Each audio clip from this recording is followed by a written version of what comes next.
오늘 말씀 보겠습니다. 10월 11일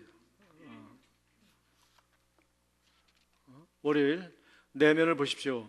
부자가 되려고 애쓰지 말며 내 자신의 지혜를 그칠지니라. 어떤 사람들은 자신들이 고생하고 가난한 이유가 자신들이 종사하고 있는 직종 때문이라고 믿고 있습니다. 그것은 사실이 아닙니다. 문제는 그들의 직종에 있지 않고 오히려 그들의 마음에 있습니다. 이거 잘 들어야 돼요, 우리가. 그렇죠? 마음에 있어요. 사람의 가치가 어디 있습니까? 몸무게에 있습니까? 졸업장에 있습니까? 졸업장이 대단하죠. 대한민국에 영향력을 끼친 사람들 졸업장 보세요. 또 어느 학교 나오나 한번 잘 따져보세요. 그리고 어느 동네 살고 있나 보세요. 그런 게 우리가 대충 알고 있습니다. 그러나 이 세상 사회는 그렇다는 거예요. 그러나 하나님 나라는 어쨌든 간에 하나님 나라는 결국은 인간의 가치는 그 중심에 있는데, 그것은 우리가 늘 얘기하지만 나는 영이요 혼을 가지고 있고 육체 안에 살고 있다. 세상 사람들은 영은 모르니까 혼을 교육시키게, 그래서 좋은 학교 나오고 공부 많이 하고 이런 데다가 초점을 두죠. 그런데 왜냐하면 그 생각에서 그 다음에 행동이 나오고 그 행동이 끼치는 영향을 따라서 사람들이 영향력 있는 사람으로 되어 간다는 것이죠. 그 진리는 뭐 조금도 틀린 게 하나도 아닙니다. 그래서 문제는 그들의 직종에 있지 않고 오히려 그들의 마음이 있습니다. 그들 중 대부분은 그들의 인생에서 성공하는 것은 열심히 일해서 돈을 많이 버는 것에 달려있다고 생각합니다. 이게 바로 거듭나지 못한 사람들이 가지고 있는 인간의 태생적인 그 절망의 상황입니다. 아시죠? 절망의 상황. 인간은 절망적인 상황에 처해 있어요. 어떻게 절망적입니까? 일단은 죽음이 무서워서 평생의 마귀에게 종로를 탄다. 그거 사실입니다. 모든 구원받지 못한 인간은, 영생을 받지 못한 그리스도인이 아닌 모든 사람들은 마귀에게 종로를 타고 있는 거예요. 맞습니까? 성경이 그렇게 얘기하고 있고 우리도 그렇게 보고 있습니다. 그래서 뿐만 아니라 지난주에 잠깐 언급했습니다만은 그 마슬로우의 욕구 5단계, 당장 뭐에 불안하다고요? 먹는 거, 마시는 거, 편안하게 자는 거, 사고 안 나는 거, 병 안 걸리는 거 등등, 생리적인 욕구, 안정의 욕구, 사랑에 대한 욕구, 그리고 자기 실현에 대한 욕구, 이런 것들을 이런 욕구들로 그것이 만족되기를 이 육체가 그걸 원하고 혼이 원한다는 거예요. 그 혼과 몸을 가진 사람들은 이렇게 그것이 스스로 내 양식을 공급해 줄 사람이 없고 스스로 내 영혼의 중심이 공급되는 것이 없기 때문에, 그러니까 이 하나님이 없는 사람들, 그리스도 밖에 있는 사람들은 당연히 이런 그 불안에 시달리기 때문에 뭐예요? 인생에서 성공하는 것은, 성공은 뭡니까? 그 욕구의 사다리 다섯 가지 욕구를 최고까지 만족시키면서 자기 욕구, 자기 실현을 욕구하면서 나는 대단한 사람이구나. 내가 이렇게 훌륭하구나. 나는 이렇게 대단하구나. 사람들이 나를 존경하는구나. 그래서 자기 실현의 욕구까지 다 이룰 때까지 그걸 가리켜 성공이라는 거예요. 성공은 열심히 일해서 내가 열심히 하면 돈을 많이 벌면은 이렇게 되면은 이것을 가지면은 소유죠. 이것을 가지면은 이런 자리에 올라가면은, 지금은 이렇지만 그런 위치에 가게 된다면 이제 이런 불안과 이런 것으로부터 자유하고 안정되고 만족하고 행복할 것이라고 생각하고 있다는 거예요. 그렇습니까? 그렇지 않습니다. 그래서 그들은 마침내 지칠 때까지 몸부림치며 고군분투하다가 인생을 마칩니다. 그래서 재물을 벌었는가 하면은 건강이 벌써 그 재물 다 놓고 돌아가야 할 때가 왔어. 생각지도 않았는데, 아름다운 자녀를 두고 행복하게 살 거라고 생각하는데 자녀가 자기가 감당할 수 없는 질병에 걸렸어. 자기가 감당할 수 없는 탈선의 길을 가기 시작해. 어쩔 거예요? 등등. 사람들은 이렇게 하면서 여러 가지 생각지도 않은 문제 때문에 지칠 때까지 몸부림치며 고군분투한다는 거예요. 죽음의 두려움을 이길 수가 있습니까? 여기서 이 땅에서 인간이 노력으로 영원히 살 수가 없잖아요. 3대째 북한에서 세습을 합니다만 저 왕조가 계속 하겠습니까? 몸부림을 치고 있습니다만 4대째까지 가겠습니까? 3대째나 제대로 가겠습니까? 안 갈 거 뻔히 보이잖아요. 저는 어렸을 때 제가 결코 가난하게 될 수 없음을 알았습니다. 지금 이 얘기를 잘 들어보십시오. 이분은 아주 믿는 집안에서 태어났죠. 할아버지 오형제가 몽땅 목사였습니다. 크리스 목사님은 매우 그 집안이 집안이 어린 거 아니고 그 5명의 목사님들이 살아가는 걸 이렇게 보니까 쉽지 않은 인생이다 라는 결론이 나서 자기 아버지는 목사가 되지 않았습니다. 크리스 목사님 아버지는 목사가 아닙니다. 무슨 교육자예요. 그래서 무슨 대학 총장까지 못해도 나이지리아에서는 꽤 유명한 교육자입니다. 교육자 집안이에요, 이 사람이. 그러나 할아버지 오형제는 몽땅 목사의 집안이었어요. 그래서 이 사람은 어려서부터 믿는 집안에 태어나고 할아버지를 통해서 그 믿음의 삶을 다 보고 살았던 사람이에요. 그래서 나는 어렸을 때부터 제가 결코 가난하게 될 수 없음을 알았습니다. 저는 그것을 단지 하나님의 말씀을 통해서만 안 것이 아니었습니다. 참 이게 중요합니다. 하나님 말씀은 나는 너에게 생명을 얻되 풍성히 얻게 하려고 왔다. 하나님이 그 영광 가운데 풍성한 대로 우리 아버지가 남겨준 재산이 아니라 하나님의 영광 가운데 풍성한 대로 너희 모든 쓸 것을 공급하여 주실 것이다. 여러분 이것은 믿습니까? 하나님의 영광 가운데서 우리 모든 쓸 것과 이것이 차고 넘치도록 나오는 것이에요. 제가 이번에 그 베델교회 갔더니 1시간 반 예배를 드리고 그래서 11시 예배가 중심이 아닙니까? 우리 온 세계나 11시에 하나님 주일날 11시에 하나님이 우리를 만나주기로 약속한 거 아니에요? 성경에? 그래서 나도 11시 예배에 갔단 말이에요. 차도 없어가지고 어떻게 협일로 타고 히치하이킹 해가지고서 아쉬운 소리 해가지고 베델교회 간다는 부부를 따라서 갔어요. 갔더니 예배가 안 끝났어. 아직도 일부 예배가 너무 길어졌어. 사람들이 일부 예배에서 그냥 가득 차게 때가 막 밀려 나오더라고요. 그래서 줄을 서 있다가 얼른 2부 예배 들어갔어. 그랬더니 찬양을 1시간 반을 하더라고요. 그래서 이제 드디어 설교 시간이 되는가 하더니 목사님이 한 20분 하더니 그만두더라고요. 그래 목사님도 약간 지쳤어 보니까 왜? 1부 예배 때 1시간 반 찬양을 하고 2부 예배 때 또 1시간 반 하고 그리고 1부 예배 때는 하이디 베이커가 와가지고 거기서 설교를 했어요. 그래서 그 예배가 길어진 거예요. 그리고 사람들이 하이디 베이커가 1부 예배 때 설교한다는 거 알고 사람들이 1부 예배로 다 왔어. 2부 예배 때는 뭘 잘 모르죠. 처음 갔으니까 잘 모르겠어요. 2부 예배 때 1, 2부를 꽉꽉 차는 모양이죠. 어쨌든 간에 저는 목사님 설교 조금 듣고 그냥 나왔어요. 그래서 내가 이걸 알았더라면 내가 1부 예배 와서 일찍 좀 왔었는데 뭐 그렇지만 아침 8시니까 차도 없고 더 오기 힘들었죠. 제가 그 하이디 베이커의 그 얘기를 들었습니다. 지금 여러분 그 항상 부족함이 없으리로다 지금 책이 나와 있죠. 그 책 한번 꼭 사보세요. 간증집입니다. 그런데 그 사람이 첫 번째 그 하나님의 영광 가운데 그 부족함이 없도록 공급해 주시는 그걸 체험하는 장면이 나와요. 첫 번째 장면. 그 얘기를 들어보니까 뭐냐면은 이제 고아들을 해가지고 고아들 100몇 명 이렇게 해가지고 지금 고아들이 10,000명이 넘어갑니다. 몇만 명을 이 사람이 지금 고아를 다 먹이고 있습니다. 이 사람이 그 사역에서. 그런데 어쨌든 간에 한 100명 넘어갈 때요. 그런데 여러분 모잠비크 어떤 나라인지 아시죠? 아프리카 진짜 약육강식 그냥 야생마처럼 살아갑니다. 총 들고 죽이고 아주 끔찍한 나라인데 전쟁 그 내란이 죽이고 하다가 이제 끝난 지 몇 년 안 되잖아요. 독재 정권 들어서 있고 어쨌든 간에 부패한 관리들 어찌 해가지고 고아원을 이렇게 몰수당하고 쫓겨났대요. 그래가지고 하여튼 무슨 홍수도 당하고 자연재해도 당하고 어려운데 하여튼 아이들 100명을 데리고 자기가 살고 있는 집이 있었대. 글로 들어갔대. 여러분 선교사가 사는 집에 아이들 고아원 문 닫아가지고 100명을 데리고 들어가면 어떻게 하겠어요? 그럼 당장 100명을 어떻게 먹이겠어요? 쫓겨나서 당장 먹을 것이 없는데 100명을 데리고 자기 집으로 들어갔는데 자기가 엄마니까 대책이 없더래요. 그런데 그때 옥수수죽을 써가지고서 먹이는데 이 옥수수죽이 불어나는 거예요. 100명을 다 먹도록 남도록 불어나는 거예요. 그래서 그때 이제 이런 기적을 체험한 얘기. 그 후에도 그런 기적이 계속 일어났습니다. 빵도 일어나고 여러 가지. 그래서 자 여기 우리가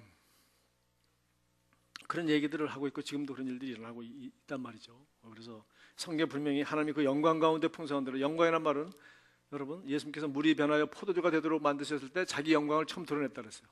예수님의 사역이 거기서부터 시작합니다. 예수님의 사역은 물이 변하여 포도주가 되는 것으로부터 예수님의 사역이 이제 첫 번째 시작이에요. 귀신 쫓겨나간 건 그는 사역을 하려서가 아니라 귀신이 지가 알아보고서 도망간 겁니다. 나가라니까 나간 거예요. 예. 귀신이 제일 먼저 알아봤어요. 예수님이 성령의 충만함을 믿고 자기 마을에 나타나서 말씀을 전하자 예수 그리스도를 보고 첫 번째 놀란 사람은 귀신이었습니다. 그러나 다른 사람들은 요셉의 아들 아니에요? 제가 왜 하루아침에 저렇게 달라졌지?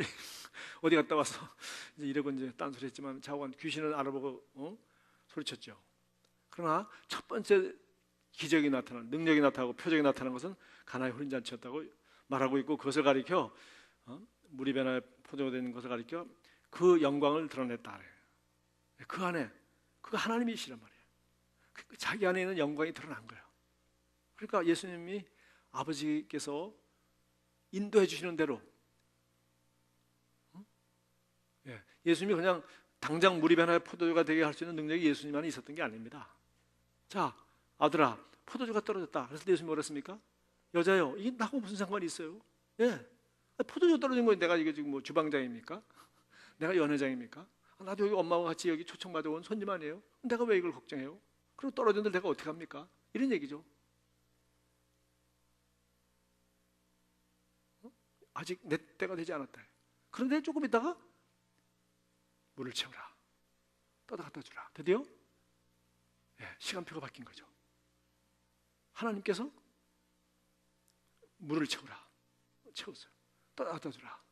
물이 변하여 포도주로 변화시키는 하나님의 때가 온 것을 알았어요. 그래서 드디어 하나님의 아들 메시아가 자기 영광을 드러내도록 된 거예요. 할렐루야. 그래서 드디어 영광이 드러나기 시작한 거예요. 그래서 영광이라는 단어가 그것이고, 하나님 우리를 공급해 주시는 건 뭐라고요? 그 영광에서 공급을 하는 거예요. 그 영광 가운데 풍성한 대로. 할렐루야.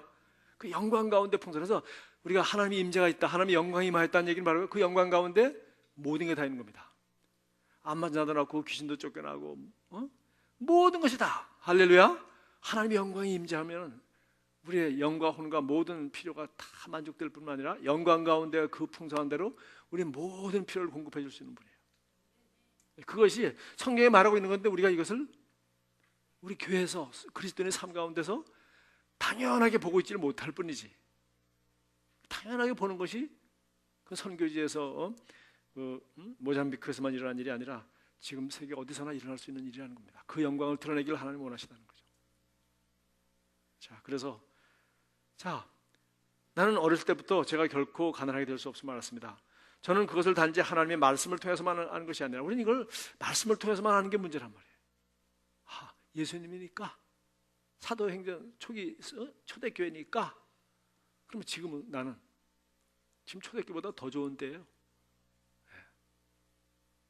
1800 몇 년까지 이 지구상에 태어난 모든 인류의 숫자보다, 1800년까지 태어난 모든 인류의 숫자보다 지금 우리가 현대 우리 다 합쳐도 60억이 안 된답니다. 60억이 뭐예요? 10억이 안 된다든가. 그래서 지금 우리는 66억을 살고 있어요. 지금 대추수가, 주님은 이 인류를 구원하시기 오셨잖아요. 그러니까 주님이 가장 역사해야 될 때가 언제입니까? 지금입니다. 인류 역사상 가장 하나님의 능력이 나타나야 될 때가 바로 언제요? 지금이에요. 일꾼이 가장 많이 필요한 때가 지금이에요. 교회가 가장 많이 필요한 때가 지금이에요. 그래서 셀처치 이런 내용들이 이거 그냥 어떤 학자의 머리에서 나온 게 아닙니다. 하나님이 랄프 네이버나 이런 목사님들한테 이 신약 성경의 계시를, 원래 신약 성경에 다 있는 건데 그거 못 보고 있다가 예배당 짓고 그냥 끌어모으고 이거만 하고 뭐 세계에서 몇만 명 모이는 세계에서 제일 큰 교회, 그거 다 하나님이 하신 그 귀한 일이죠. 그러나 그래가지고 될 문제가 아니에요. 어떻게 돼요? 사람 성도들이 가는 곳마다 거기가 교회가 돼야 돼요. 그래야 66억을 복음을 전할 수가 있다는 거죠. 믿습니까? 아무리 큰 교회들 끌어모은들 이게 되겠어요? 여기 우리 지역에 여기 반경 30m 안에 30분 거리 내에 지금 100만 이상이 살고 있습니다. 분당 50만이죠. 수지도 뭐 한 10몇만 되죠. 15만. 여기 수원 100만이 살고 있어요. 100만을 어떤 교회가 어느 싼 땅에다가 예배당을 지은들 10만이나 수용할 수 있겠어요? 방법도 그게 아니고 하나님도 그렇게 하지는 않습니다. 그래서 우리가 이런 시대에 태어나서 살고 있는데, 문제는 이것이 단지 하나님 말씀을 통해서만 아는 것이 아니라 여기서 중요하단 말이에요. 이 말씀이 자기 삶 가운데 실제가 되는 체험을 빨리 시켜야 되는 거예요. 제가 오늘 아침에 이걸 보면서 제가 참 이런 걸 읽으면 저는 크리스 목사님 그동안 한 3년, 4년 동안 연구하고 제가 서너 번 가서 만나 뵙고 또 우리 개인적으로 만나서 막 얘기도 듣고 이렇게 하면서 나는 이런 얘기를 들을 때 내가 무슨 얘기인지 알거든요.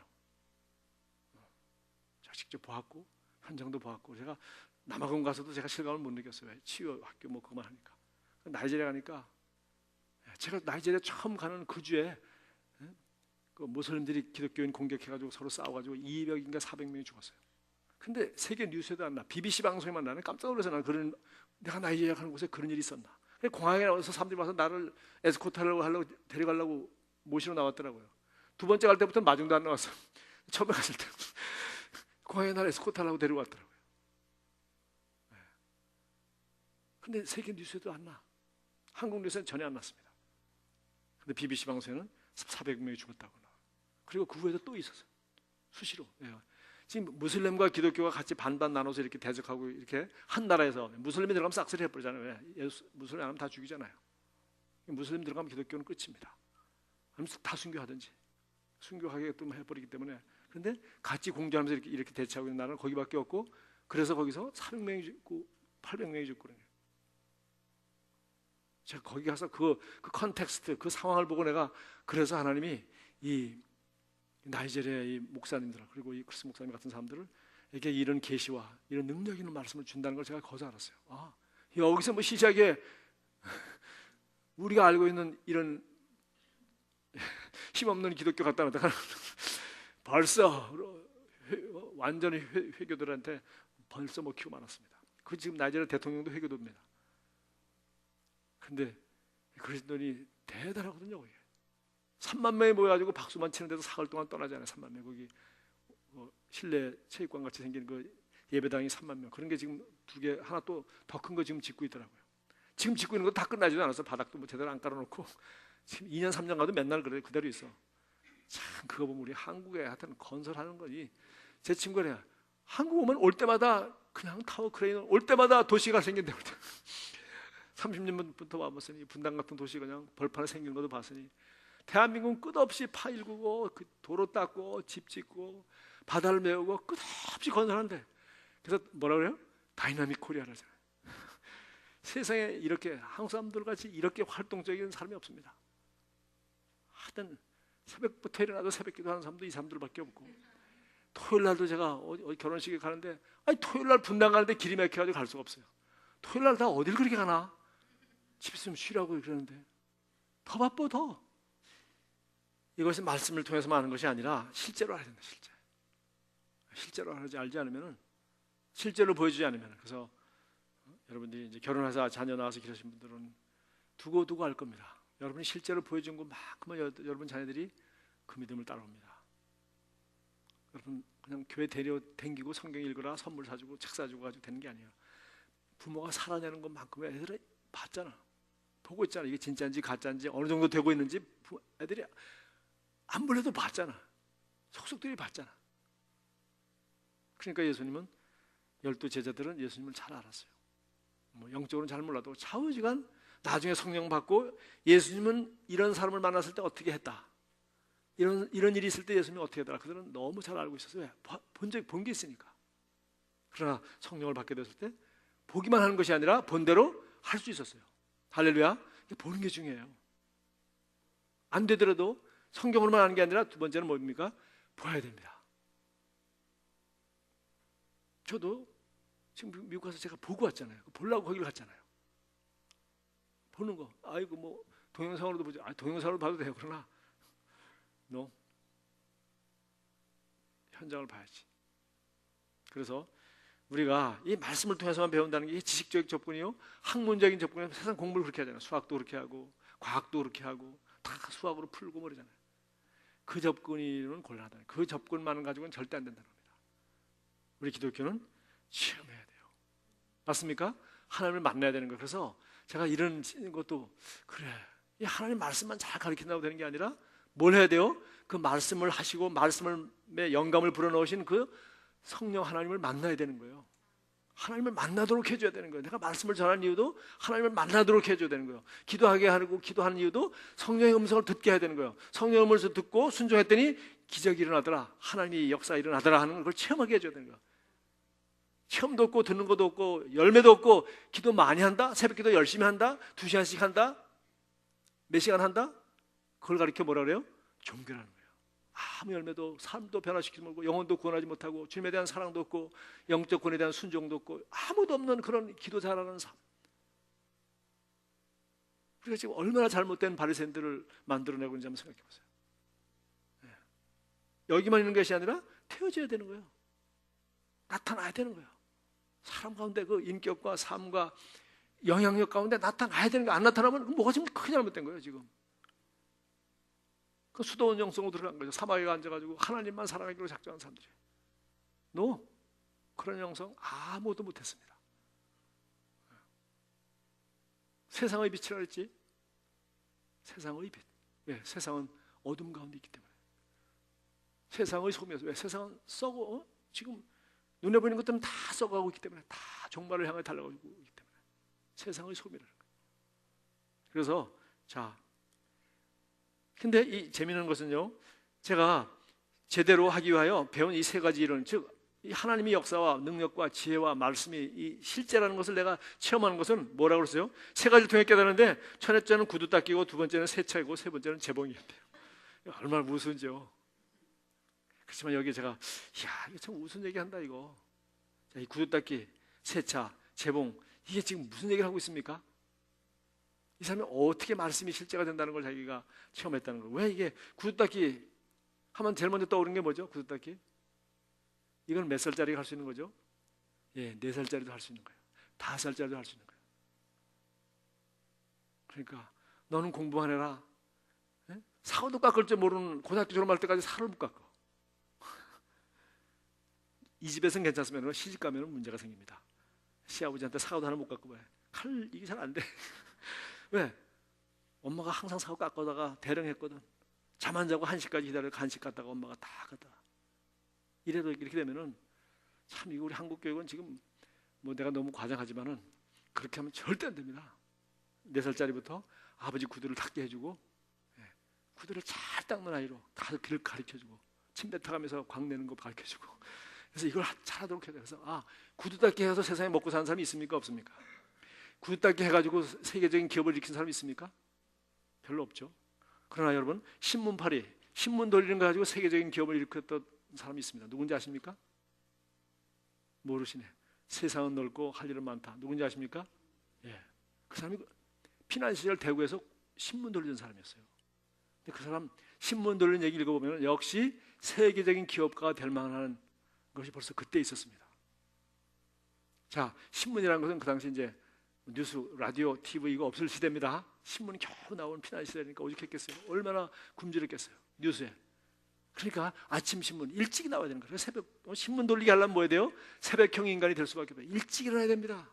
늦잠 자고 학교 가라, 밥 먹고 가야지, 그런 아이가 아니라 지가 일찍 일어나 자기 스스로 자기 주도형 인생을 살아가는 겁니다. 내가 신문을 돌리기 위해서 어린아이가 일찍 일어나는 거예요. 그리고 신문을 일찍 돌리는데, 그리고 돌리는 뿐만 아니라 뭐 누가 정기 구독합니까? 우리 한국 사람들은 뭐 그런 거 안 하잖아요. 임시 아침 일찍이 소리 지르고 팔고 이렇게 할 때. 그래서 신문이 또 다른 신문도 있고 다른 신문 파는 아들도 있으니까 이게 완전히 새벽에 일찍 선착순 아니에요. 근데 뭐 일찍 나간다고 3시부터 팔 수 없잖아요. 왜? 가게를 열고 사람들이 돌아다닐 때 그때부터 팔아야 되는데 결국은 그 1시간 내에 신문은 다 팔리고 끝장난다는 거예요. 근데 이 사람이 신문을 팔아보니까 신문을 빨리 파는 그 시간, 1시간 내에 지금 다른 신문사의 아이보다 내가 먼저 앞장서 가면서 이걸 신문을 팔아야 되는 거예요. 지금 어떻게 하면 되겠어요? 자, 어떻게 하면 되겠습니까? 안 해봤으니 모르잖아. 해보니까 어디서 시간이 걸리겠어요? 돈 받는데, 거슴돈 걸로 받는데, 신문 주고 그냥 주면 빠를 거 아니는데 돈을 받아야 될 거 아니에요. 돈 받는데. 그래가지고 이 사람이 처음에는 거슴돈을 준비해가지고 주고 바로바로 1,000원짜리인데 50원짜리 신문이잖아요. 50원짜리를 딱딱 해놔서 하다가 나중에 아이디어가 발전해서 나중에 어떻게 했는지 아십니까? 나중에 신문을 매일 보는 거 아니에요. 그러니까 알아요, 몰라요? 무조건 죽는 거예요. 돈은 나중에 받는 겁니다. 그냥 자기가 동네 시장을 다니면서 자기가 한 번이라도 자기 신문을 사줬던 사람한테는 무조건 가서 줘버리는 거예요. 다 주는 거예요. 그리고 이 젊은 어린 소년이 신문값을 받으러 나중에 이제 1시간이 지금 1시간 동안 다 돌리고 나중에 나머지 1시간은 슬슬 돈만 받는 거야. 되겠습니까? 안 되겠습니까? 띠킨 게 있겠습니까? 없겠습니까? 띠킨 게 있지만 판 게 훨씬 많았겠죠? 이 사람이 기물중심입니다. 그렇게 해서 신문을 잘 거기서 상업의 원리를 발견하고 부지런하고 새벽에 일찍 일어나고. 자, 그 다음에 나중에 이 사람이 한 게 뭔지 아십니까? 넥타이 와이셔츠 이거 수출하는 회사 사원으로 들어갔어요. 그리고 그 회사가 결국은 이 대우라는 어마어마한 걸 세웠어요. 보세요. 4살짜리 5살짜리부터 구두 닦는 걸 보니까 야, 구두만 잘 닦고도 야, 나 이 방면은 나보다 잘 닦을 수 있구나. 그 다음에 세차하는 거. 그리고 마지막에 여기 재봉틀 얘기 나오네요. 부모님들이 의도적으로 그렇게 했던 것 같습니다. 아버지 와이셔츠를 큰 거 갖다 주면서 네 몸에 맞게 한번 해보라. 그래가지고 어머니한테 그걸 다 뜯어가지고 해체해서 자르고 해가지고 자기 몸에 맞게 하는 걸 어머니한테 배우고 자기가 자봉틀해서 자기가 나는 최고의 양복 재단사가 될 수 있겠다라고 이걸 배웠다는 겁니다. 그러니까 지금 아주 어렸을 때 그다음 세차하는 거 그리고 이제 나중에 한 10대쯤 됐겠죠. 지금 재봉으로 옷 재단하는 것까지 자기가 배우면서 나는 이것도 잘할 수 있다. 이것만 잘해도 나는 얼마든지 잘 살 수 있겠다. 하는 확신을 자기는 어려서부터 가졌다는 거예요. 그래서 하나님이 내게 지혜를 주시고 능력을 주셔서 나는 뭘 하든지 탁월하게 잘할 수 있다는 것을 성경을 통해서 나는 탁월한 영이 있습니다. 말만 고백하는 것이 아니라 4살 때부터 부모님들이 이런 가정에서 자라면서 이것을 자기가 체험할 기회가 있었다는 겁니다. 그러니까 우리가 여러분 제자 훈련을 시켜도 그리고 성도를 전도해도 마찬가지고 작은 일에 빨리 성공을 맛보게 해야 돼요. 그래서 이 사람을 계속 어린아이로 두지 말고 이 전도를 했으면 이 사람을 가지고 내가 전도하는데 얼른 데려가야 돼. 가서 내가 전도하는 것을 빨리 보여줘야 됩니다. 한 3개월 후에 보여주면 이 사람은 벌써 전도 겁이 나서 못합니다. 전도하기 싫거든. 왜? 사단이 못하게 하거든. 자꾸 두려움 주거든. 왜? 사람들 전도 얘기하면서 좋아할 사람 누가 있습니까? 사단이 지금 사단으로 충만한 사람인데 눈이 가스려가지고 기독교에 대한 나쁜 얘기로 가득한 사람인데 좋은 얘기 할 리가 없죠. 그러니까 상처를 받잖아요. 어린애기니까. 그러니까 처음부터 데려가서 이 영적인 실체를 가르쳐주고 좀 더 두려워할 겁니다. 우리가 기도하고 나가기 때문에 저 사람이 우리 말에 반응할 것이다. 그리고 준비된 영혼이 있다. 이 완악한 사람들은 건드려보면 이거는 생탕은 건드릴 필요도 없어. 잘 익은 게 있습니다. 건드리면 뚝 떨어집니다. 할렐루야. 예, 교회를 찾고 있었어요. 저도 어렸을 때 교회 나왔었습니다. 이제 시집가서 시집가면서부터 10년 동안 방학했는데 요새 지금 곤고해졌어요. 그런 사람들 나옵니다. 그런 사람들이 있어요. 찔러보면 10명 중에 1명 있단 말이에요. 그런 사람을 찾는 겁니다. 그런 현장을 보여줘야 돼요. 그래서 이렇게 보여줘서 성공을 시키면 이 사람들이 이 말씀이 실제라는 것을 체험하게 돼요. 말씀이 실제를 체험해야 돼요. 그러니까 빨리 체험해야 됩니다. 할렐루야. 기독교는 오토독스가 아니에요. 오토독스라고 해서 무슨 오토가 바르다, 덕솔로지, 오토독스. 그래서 무슨 바른 교리 중요하죠. 그러나 바른 교리만 가르칠 것이 아니라 바른 경험을 하게 해줘야 돼요. 그리고 그 경험을 뒷받침하는 많은 성경 말씀이 있는 걸 확인해야 돼요. 이 성경 말씀을 벗어나서 무슨 경험을 자꾸 하려고 그러면 이건 빗나갈 수가 있습니다. 그러나 경험이 없이 이 교리만 영접하는 순간 성령이 여기 옵니다. 그 다음에 이렇게 하면 이렇게 됩니다. 성령 충만받아 9가지 열매가 나타납니다. 그거 교리야. 그런 거 배우면 뭐예요? 내가 가지고 하나도 은사가 안 나서. 그래서 바울도 성령의 은사를 언제 가르쳤습니까? 고린도 교회에 성령의 은사가 나타나가지고 이게 막 중구난방이야. 아시죠? 예언의 은사가 나타나고 완전히 무질서. 은사가 나타났는데 어떻게 쓸 줄 몰라가지고 완전히 무질서한 교회를 보고서 질서 있게 이걸 사용하라고 그때 성령의 은사에 대해서 가르쳤어요. 이미 다 체험한 사람들입니다. 근데 이걸 어떻게 사용해야 될지 몰라서 혼란이 온 사람들에게 자세히 지금 가르치고 있는 것이 고린도전서 12장이에요. 그래서 먼저 경험하게 해야 됩니다. 그래서 여기 어려서부터 보세요. 구두닦기 할 수 있는 나이, 세차할 수 있는 나이, 재봉할 수 있는 나이부터 작은 걸 경험하게 해서 네가 할 수 있어. 너는 할 수 있어.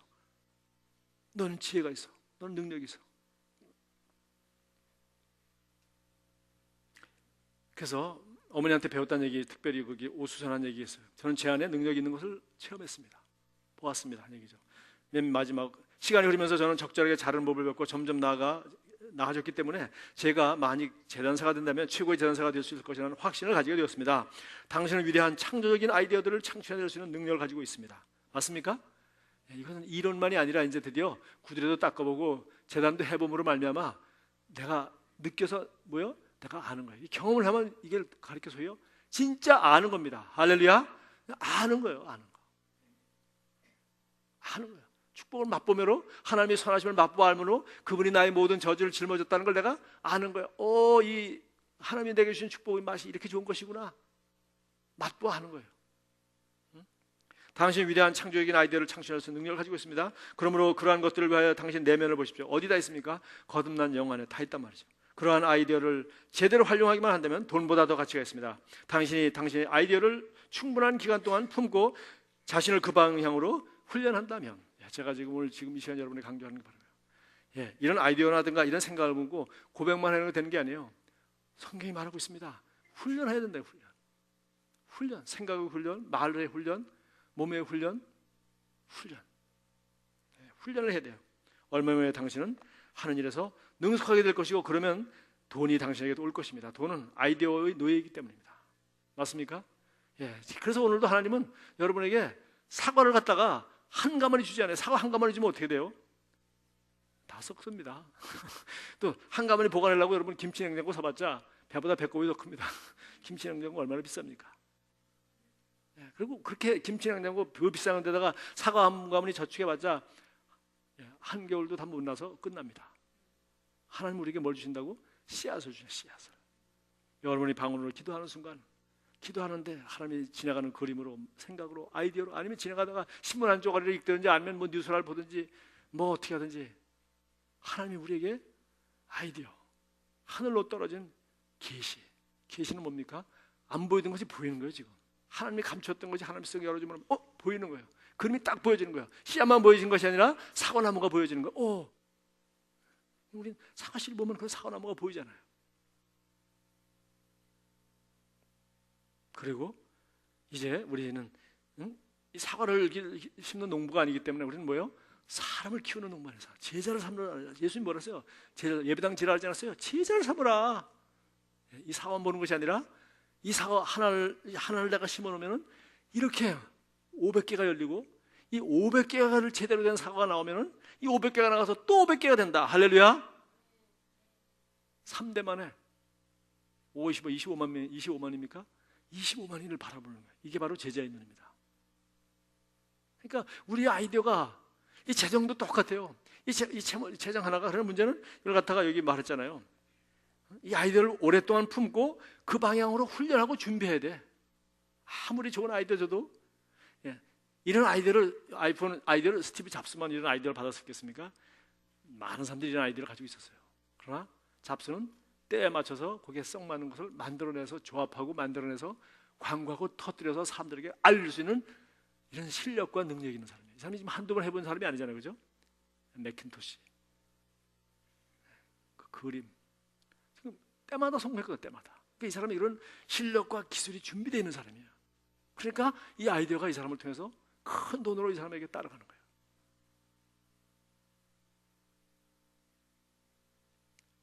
예수 믿는 것이 이렇게 실제적인 것입니다. 말씀에 있는 것이 아니라 실제적인 거예요. 실제적인 거. 아주 실제적인 겁니다.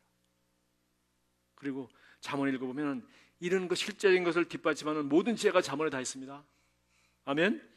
21장 5절에 부지런한 자의 경영은 풍부함에 이를 것이나, 부지런해야 돼요. 그 다음에 경영은 계획을 세우는 겁니다. 계획을 세우고 전략을 짜는 게 바로 경영이에요. 부지런한 자의 경영은 풍부에 이를 것이나 조급한 자는 궁핍함에 이르리라. 조급한 자는. 그래서 이게 아주 낮은 단계부터, 굿닦기에서부터, 양복재단에서부터 하나하나. 크리스 목사님이 대학생 때 대학생 전도 운동을 했던 사람이에요. 자기 친구들을 전도하고 그 친구들하고 같이 대학생들 전도하고, 그때 대학생 전도하는 사람들이 지금 자기 같이 목회하는 8명입니다. 그 사람들이 모든 걸 다 해요. 그때 대학생 때 자기가 전도한 사람이에요. 그러니까 자기보다 나이도 많고 뭐 비슷하고 친구인데 자기가 영적인 리더가 된 거예요. 자기가 전도한 사람이야.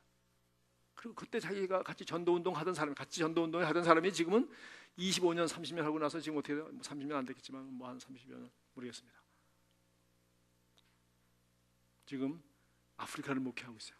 전 아프리카뿐만 아니라 제가 우리 카나다에서 오신 우리 집사님들 보니까, 카나다에도 크리스 목사님 모시니까 어디 있는 나이지리아인들, 흑인들이 그렇게 많이 모이는지, 백인들도 물론 모였지만 대부분 흑인들이 큰 체육관을 채우더래요. 토론토에도, 뭐 휴스턴도 말할 것도 없고. 지금 세계적으로도 이렇게 일을 하고 있는데 부지런한 자의 경영은 풍부함일 것이다. 25절 잠언 1장 25절입니다. 게으른 자의 욕망이 자기를 죽이나니 이는 자기의 손으로 일하기를 싫어함이라. 여기 보세요. 일을 뭘로 한다? 손으로 한다. 굿닦기도 손으로 하고 세차도 손으로 하고 바느질도 손으로 합니다. 일. 지식으로만 일하는 게 아니에요. 그래서 유대인들은 뭐라고 그러죠? 유대인들은 꼭 직업 기술을 하나씩 가르친다고 합니다.